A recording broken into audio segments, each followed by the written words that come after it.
आपण वांग्याचं भरीत करणार आहोत. आपण वांगं भाजून घ्यायला पाहिजे. ह्याला असं चाकून आपलं छिद्र पाडून घेऊ, म्हणजे वांगं आतपर्यंत भाजलं जाईल.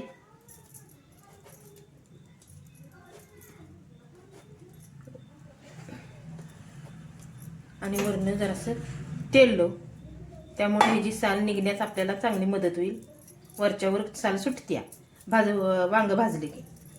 आणि असं गॅसवर जाळी ठेवल्या, त्याच्यावर आपण वांगं ठेवू.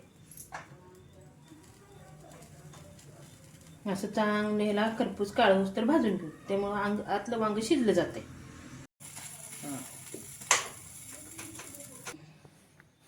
वांगी भाजून झालेले आहेत. आता आपण हे टलपारा काढून घेऊ. हे बघा अशी कशी निघते ती.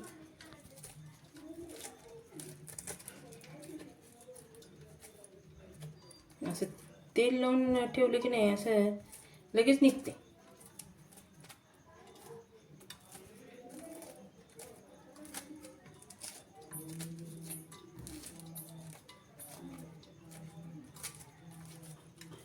ही आपली वांगी आपण सोलून घेतलेली आहे, म्हणजे भाजलेली आहे ती आपली सोलून घेतल्यात.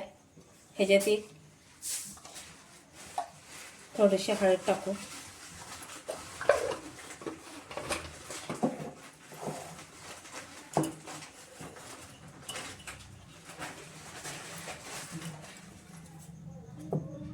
चटणी टाकू 2 चमचे.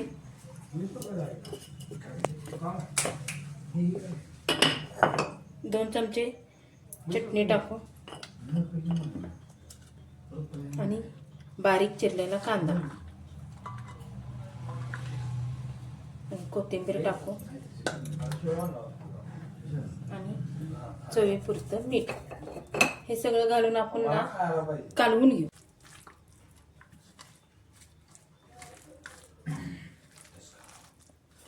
असं एकसारखं हातानं कालवून घेतली की चव बी त्याची वाढते. आता आपण ह्याच्यावर 2 चमचे तेल घेऊ, त्याच्यामध्ये जिरं मोहरीची फोडणी तयार करू, खमंग आणि ह्याच्यावरनं घालू.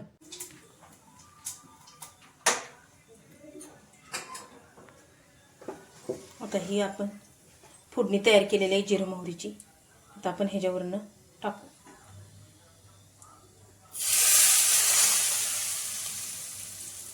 हे झालं आपलं खमंगाचं भरीत. याला असं आपण कालवून घेऊ, म्हणजे एकजीव होते. खायला बी चविष्ट लागते आणि मस्तच.